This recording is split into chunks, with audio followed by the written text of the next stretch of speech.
Mandira Premium Silver Jewelry by Manipali. ఒక సామాజిక వర్గానికే పెద్దపీట. తెలంగాణలో కరువైన సామాజిక న్యాయం టిమ్స్ వైద్య సంస్థ పేరులోనూ వివక్ష. ఇతర వర్గాల్లో ప్రజాసేవకులు యోధులు లేరా?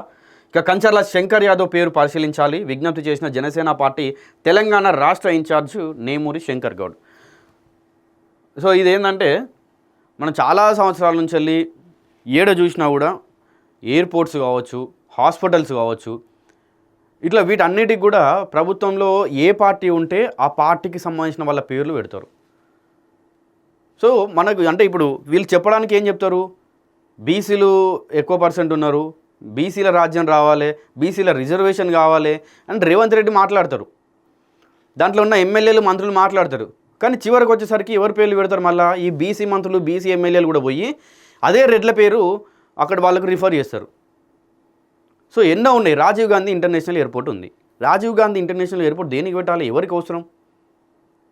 సో ఇట్లా ఒకటి కాదు, చాలా ఉన్నాయి. తెలంగాణలో ప్రభుత్వ సంస్థలకు పేర్లు పెట్టే విషయంలో కూడా ఒకే సామాజిక వర్గానికి పెద్దపీట వేస్తున్నారా? బీసీలు, దళితులు, ఆదివాసులు, స్వతంత్ర సమరయోధులు, ప్రజాసేవకులు త్యాగాలు ప్రభుత్వానికి కనిపించడం లేదా అంటూ తెలంగాణ ముఖ్యమంత్రి రేవంత్ రెడ్డిని జనసేన పార్టీ తెలంగాణ రాష్ట్ర ఇన్ఛార్జ్ నేమూరి శంకర్ గౌడ్ సూటిగా ప్రశ్నించారు. సనత్ నగర్లో ఏర్పాటు చేసిన దీంట్లో మాట్లాడుతూ ఉన్నారు ఆయన. సో ఒకసారి పూర్తిగా చూద్దాం ఇది. ఎందుకంటే ఒక్కరు కాదు, ఇద్దరు కాదు, చాలామంది ఉన్నారు. మన బీసీలు అవ్వచ్చు, ఎస్సీ ఎస్టీ మైనార్టీలకు సంబంధించిన వాళ్ళు అవ్వచ్చు. సో ఇక సర్దార్ సర్వార్ పాపన్న, దొడ్డి కోమరయ్య, షాయిబుల్లా ఖాను, కొండ లక్ష్మణ్ బాపూజీ వంటి ఎంతోమంది పోరాట యోధులు ఉన్నారు. మరి వీళ్ళందరి పేర్లు కనిపిస్తలేవా? ఇక కంజర్ల శంకర్ యాదవ్ ఈయన సేవలు కనిపించట్లేదా? ఆ టీమ్స్ ఏదైతే అక్కడ ఈఎస్ఐ దగ్గర ఏర్పాటు చేసిర్రో, ఇక సనత్ నగర్ ప్రాంతంలో విడుదలైన అనుబంధం కలిగిన కంజర్ల శంకర్ యాదవ్ ఒక గొప్ప విద్యావేత్తగా, దాతగా, ప్రజాసేవకుడిగా స్థానిక ప్రజల గుండెలో నిలిచిపోయారు. స్వామి వివేకానంద సేవా సమితి ఎడ్యుకేషనల్ ట్రస్ట్ వ్యవస్థాపక అధ్యక్షుడిగా, హిందూ పబ్లిక్ స్కూల్ స్థాపకుడిగా విద్యారంగానికి విశేష సేవలు అందించారు. ఇంకా సనత్ నగర్ ప్రాంతంలో పేద మధ్యతరగతి కుటుంబాల పిల్లలకు విద్యావకాశాలు కల్పించిన బీసీ నాయకుడు కంజర్ల శంకర్ యాదవ్ పేరు టిమ్స్కు ఎందుకు పెట్టకూడదు? ఆ ప్రాంత ప్రజలతో మమేకమై విద్యా సంస్థలు నిర్మించి సమాజానికి సేవ చేసిన స్థానిక ప్రజానాయకుడి పేరు పరిశీలనలో కూడా రాకపోవడం బీసీలను అవమానించడం కాదా అని చెప్పి అడుగుతూ ఉన్నారు.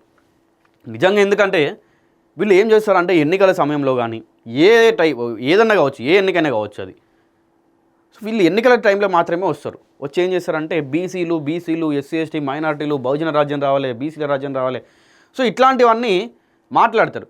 కానీ చివరికి వచ్చేసరికి ఏం చేస్తారు, మర్చిపోతారు అవి. మన అమాయకు ప్రజలు ఏం చేస్తారంటే నమ్ముతారు, అరే నిజంగానే మన రాజ్యం వస్తుంది కావచ్చు, నిజంగానే వీళ్ళు మనకు రిజర్వేషన్ అని చెప్పి, బీసీలు అని చెప్పి ఇంతగానో మాట్లాడుతున్నారు కదా, మనకి ఇంతగానో ప్రేమ ఉండదేమో అనుకుంటారు. కానీ చివరికి వచ్చేసరికి ఏముండదు ఆడ. ముఖ్యమంత్రి రేవంత్ రెడ్డికి బీసీ నాయకుడి పేరు పెట్టడం ఇష్టం లేకపోతే కనీసం హైదరాబాద్ ప్రజల కోసం జీవితాంతం పోరాడిన పి జనార్దన్ రెడ్డి పేరునైనా పరిశీలించవచ్చు. పీజేఆర్ కేవలం ఒక రాజకీయ నాయకుడు కాదు, కార్మికుల పక్షాన నిలబడిన ఉద్యమ నాయకుడు, హైదరాబాద్ నగర ప్రజల సమస్యలపై ప్రభుత్వాలను నిలదీసిన ప్రజానేత. ఖైరతాబాద్, సనత్ నగర్ పారిశ్రామిక ప్రాంతాలు, కార్మిక సంఘాలతో ఆయనకు బలమైన అనుబంధం ఉంది. ప్రజల కోసం పోరాడిన పీజేఆర్ కూడా ప్రభుత్వానికి ఎందుకు గుర్తుకు రాలేదు అంటే ప్రజాసేవ, స్థానిక అనుబంధం, సామాజిక న్యాయం కంటే రాజకీయ అనుకూలత పేర్లే ఎంపికకు ప్రమాణిస్తారా అని చెప్పి కూడా రేవంత్ రెడ్డి దీనికి సమాధానం చెప్పాలంటా ఉన్నారు. సో అంటే వీళ్ళు ఇప్పుడు ఈ పార్టీలో ఉన్న వాళ్ళు కూడా ఎట్లా అయిపోయారు అంటే రాజకీయంగా ఎవరి పేరు అయితే పెట్టాలో వాళ్ళ పేరునే తీసుకుంటారు. ఇక్కడ లోకల్కి సంబంధించిన ప్రజానాయకుడా, ప్రజలతోటి ఈయనకు ఎట్లా ఉండే, ఈయన ప్రజల్ని ఎట్లా చూసుకున్నాడు, అప్పుడు ఉన్నటువంటి ఆయన డెవలప్మెంట్ ఎట్లా చేసింది, ఇదంతా కూడా ఎవరికి అవసరం లేదు. పక్క రాష్ట్రంలో అల్లూరికి అరుదైన గౌరవం. నిన్న నిజంగా దీని గురించి ప్రతి ఒక్కరు మాట్లాడుకోవాలండి. ఇక్కడ ఏ పార్టీ గురించి కాదు, బీజేపీ అది, కాంగ్రెస్, బీఆర్ఎస్ అని కాదు. ఇప్పుడు నేను స్టార్టింగ్లో మీకు ఒక ఎగ్జాంపుల్ చెప్పిన కదా, రాజీవ్ గాంధీ ఇంటర్నేషనల్ ఎయిర్పోర్ట్ అని చెప్పి. ఆర్జీఐ ఇంటర్నేషనల్ ఎయిర్పోర్ట్ ఎందుకు ఉందండి? అది ఆర్జీఐ అసలు ఎందుకు పెట్టిరు రాజీవ్ గాంధీ ఇంటర్నేషనల్ ఎయిర్పోర్ట్? ఆంధ్రప్రదేశ్లో భోగాపురం అంతర్జాతీయ విమానాశ్రయానికి మన్యం వీరుడు, స్వతంత్ర సమరయోధుడు అల్లూరి సీతారామరాజు పేరు పెట్టారు. ఒక భారీ అంతర్జాతీయ ప్రాజెక్టుకు స్వతంత్ర సమరయోధుడి పేరు పెట్టి ఆయన త్యాగాన్ని ప్రపంచానికి పరిచయం చేశారు.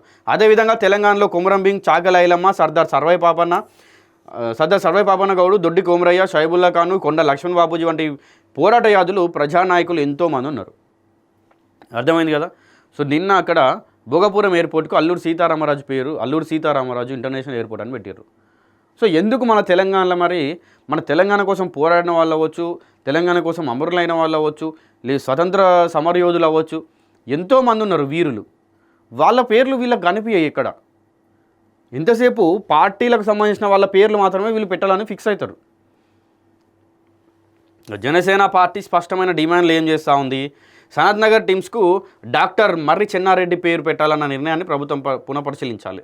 స్థానికంగా విద్యా సామాజిక రంగాలకు సేవ చేసినటువంటి బీసీ బిడ్డ కంజర్ల శంకర్ యాదవ్ పేరును టీమ్స్కు పెట్టాలి.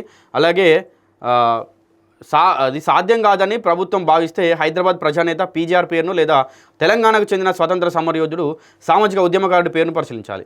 ప్రభుత్వ సంస్థలకు పేర్లు పెట్టేందుకు పారదర్శకమైన విధానం రూపొందించాలి.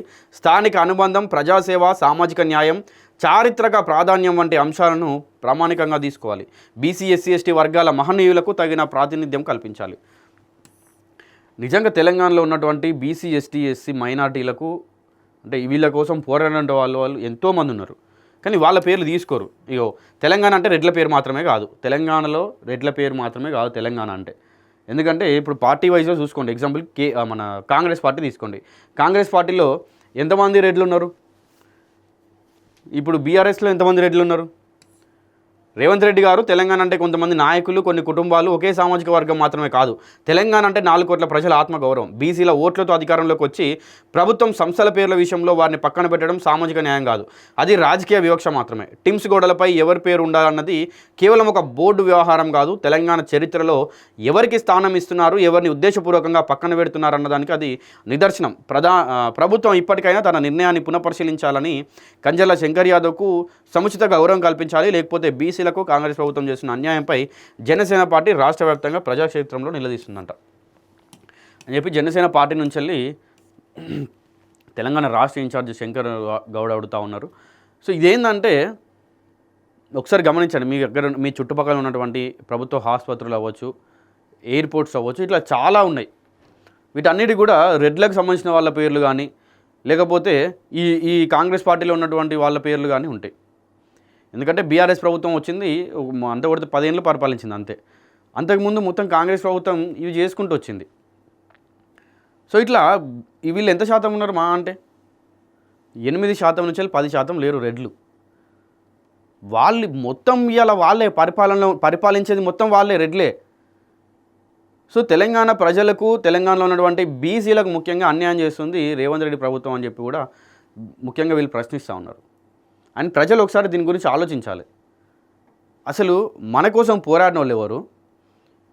ఏదైనా మన దగ్గర హాస్పిటల్ కానీ ఇంకేమైనా ఓపెన్ అయితే దానికి ఎవరు పేరు పెట్టాలి అనేది ప్రజల నుంచి వెళ్ళి ప్రభుత్వాలు కూడా ప్రజల నుంచి వెళ్ళి కూడా తీసుకోవాలి. అంటే ఏ పేర్లు పెడితే మంచిదని చెప్పి.